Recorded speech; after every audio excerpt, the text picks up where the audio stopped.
Developing an implementation plan and testing its feasibility for an enterprise computing system.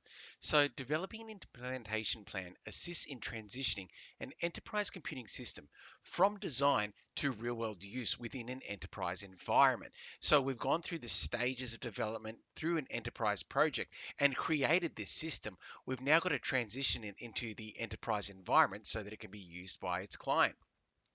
The plan outlines a step-by-step process for deploying a system, including tasks such as finalizing software components, setting up infrastructure, training users, and scheduling the system rollout. In the context of an enterprise project, a well-structured implementation plan ensures that a system is introduced smoothly, aligns with user needs, and minimizes downtime or confusion during the system transition.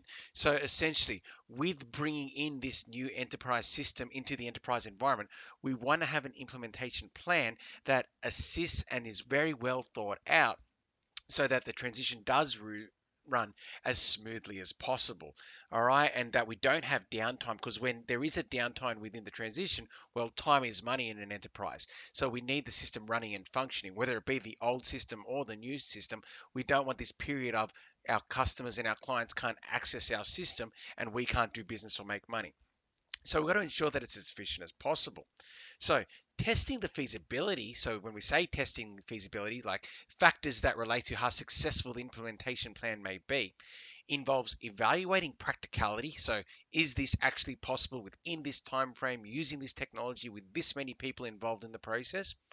The costs associated, so how much finances we have for training staff and having people working while others are being trained, and have bringing in people to do installation of specific parts and tradespeople and freelancers, as well as the alignment with project goals of what we ultimately want to do. So we need to look at all these areas in the context specifically of the implementation plan itself.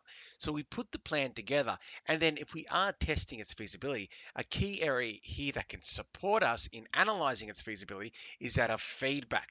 Feedback helps refine a plan, address overlooked issues, and confirm the system can be successfully integrated into an enterprise environment. So gathering that feedback from our client, from participants who are potentially going to use the system and running the system when it is brought into the environment, and seeing if they're at the right training level there too, as well as the project team and where the actual system's at itself.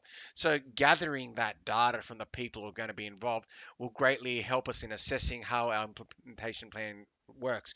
And the thing is, see, once we start the implementation process, that is when things start being taken offline, and we might have some bugs pop up. So we've got to be as prepared as possible for the unpredictable. It's like, as I said before, we don't have this period where we've got no system running, and that's going to impact the enterprise.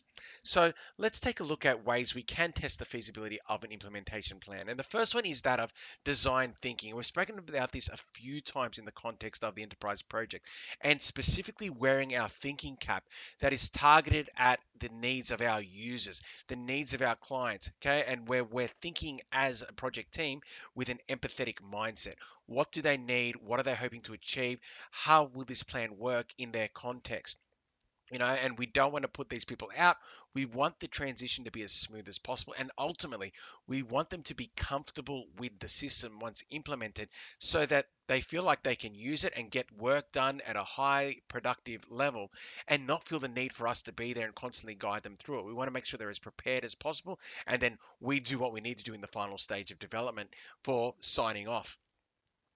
The next area is of thinking and design tools. So having specific plans and strategies mapped up, okay, through diagrammic elements such as storyboards and Gantt charts and decision trees, okay, to help guide the project team and participants involved, okay, with what is the actual processes going on here, whether it be processes of the system or processes of the implementation plan. But to help that integration into the environment, we visually map out specific operations so people essentially know what's going on, what needs to be done by what dates, and what might be decisions that need to be made and what outcomes they can potentially lead to. The third area is that of risk analysis. What are the potential obstacles, such as budget constraints or cybersecurity issues, helping to create contingency plans? Okay, during the period of transition, there can be hiccups, there can be vulnerabilities made, and we've got to be aware of this before we start that implementation process.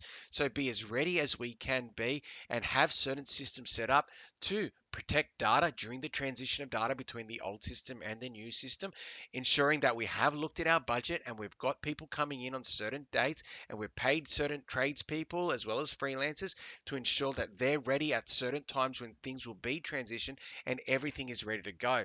But we need to be ready for a rainy day. Essentially, if things go wrong, what will we do? How can we intervene if there is an issue?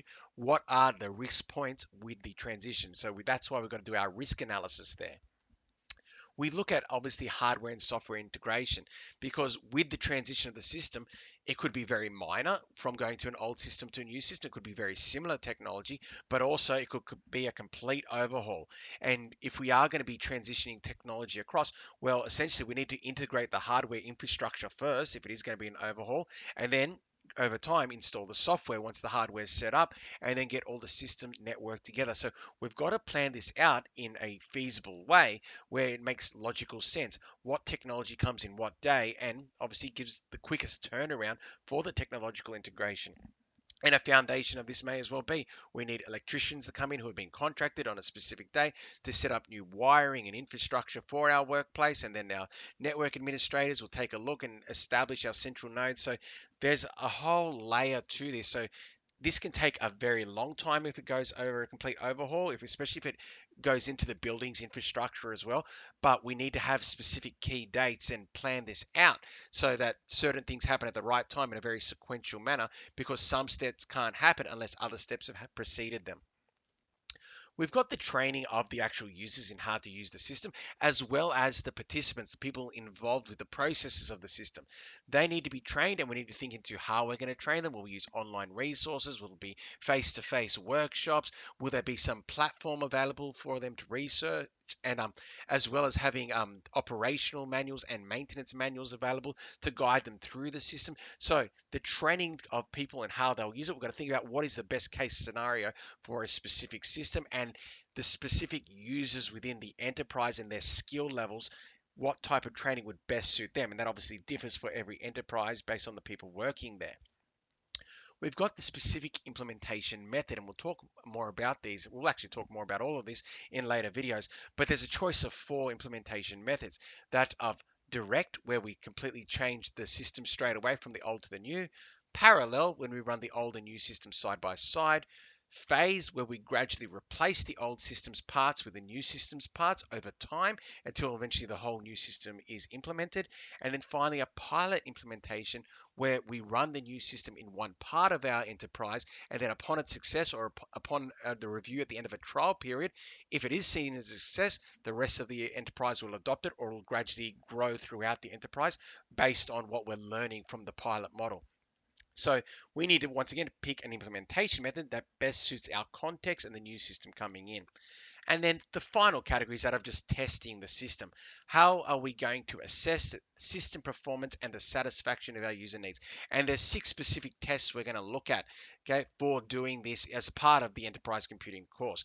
But they will give us data that we can look at as metrics for seeing that the system is working efficiently, not just in the technical aspect of doing the work correctly, but also the human element. Remember, with our design thinking hat on, how are people responding? Are things working efficiently? Are turnarounds quick enough? Is it user friendly? Okay, so we've got to get that data as well when we test the system. So I hope this video has given you an understanding of not just what a implementation plan is, but why we also need to test the feasibility of it. All right, so that we have a solid plan prior to the execution of the implementation process.